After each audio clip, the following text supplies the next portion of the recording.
Guys, I cannot contain my hype right now. We got some more Pokemon Sun and Moon news.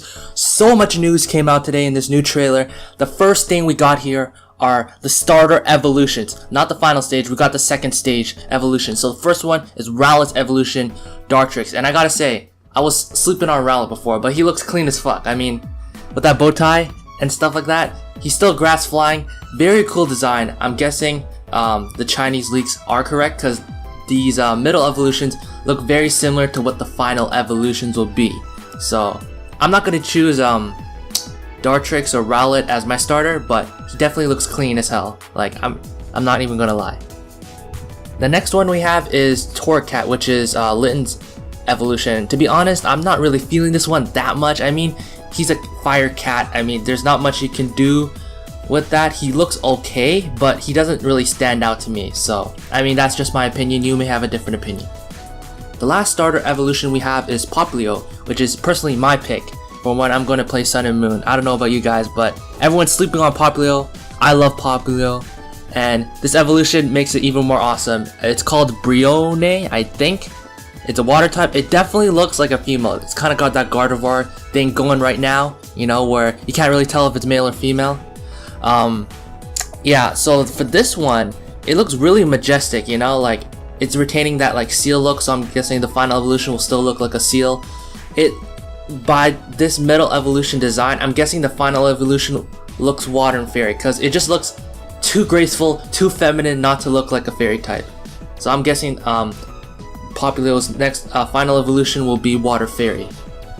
Next we got over here is the Festival Plaza, which basically looks like a hub, like an online hub where you can interact with other players. They could be NPCs, or they could be like online players. I'm not sure about that.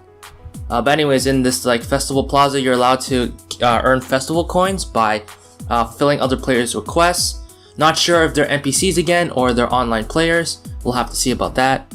The interesting here is that you can actually use festival coins to actually buy items to increase your Pokemon's base stats. So this is kind of like another version of EV training. So if you don't want to go through Z training or go through Horde training, you can do festival coins, which I think is nice because it allows people, you know, to increase their Pokemon stat, you know, get into the metagame better. More options to, you know, train up your Pokemon.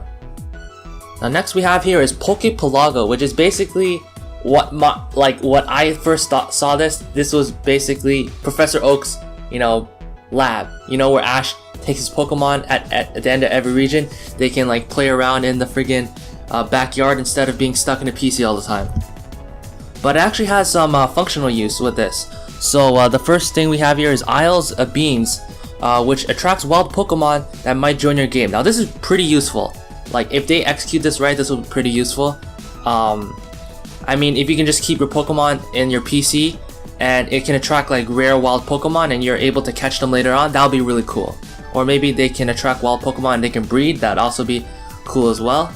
But more so if they can attract rare wild Pokemon.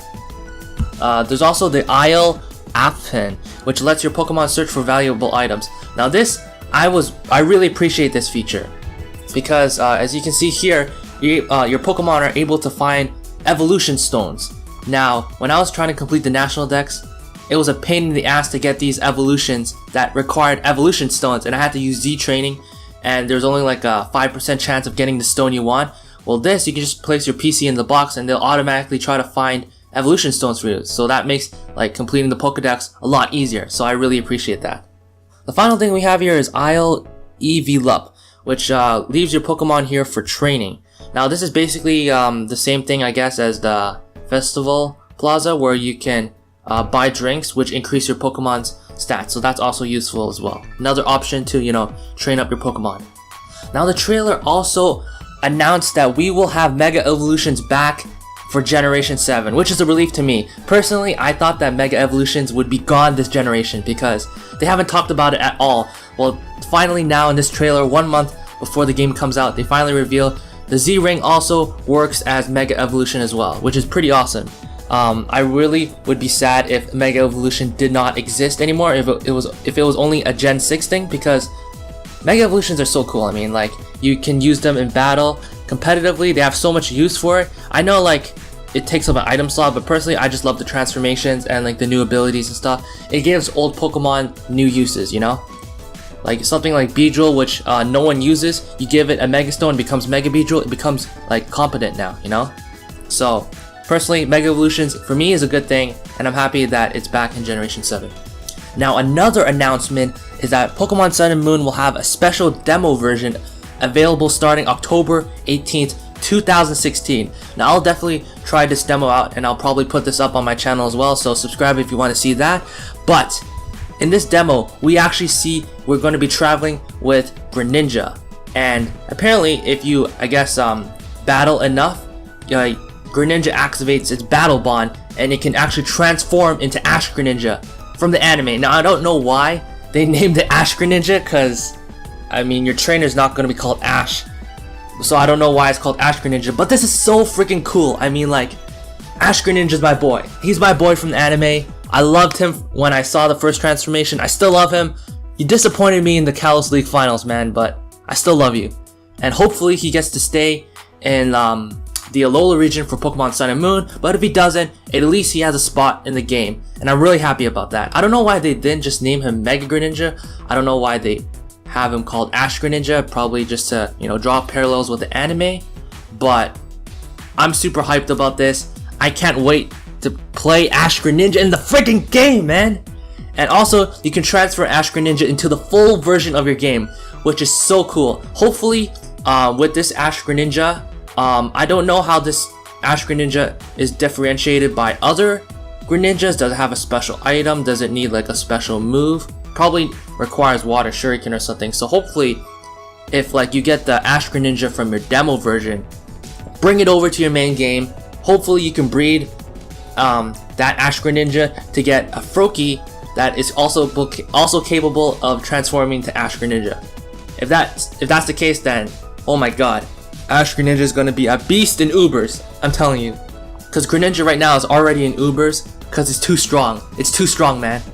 Also, we see here Ash-Greninja using Water Shuriken with the Aerodactyl. Now, like I said, with Ash-Greninja, it has a giant Water Shuriken on its back. So likely, the requirements to activate Ash-Greninja is that you have to have Water Shuriken as a move. But Water Shuriken is not the best move. It only does like 15 damage per Shuriken, and it can attack 2 to 5 times. Now, hopefully, what I'm thinking is, since this is Ash-Greninja, the Shurikens are way bigger.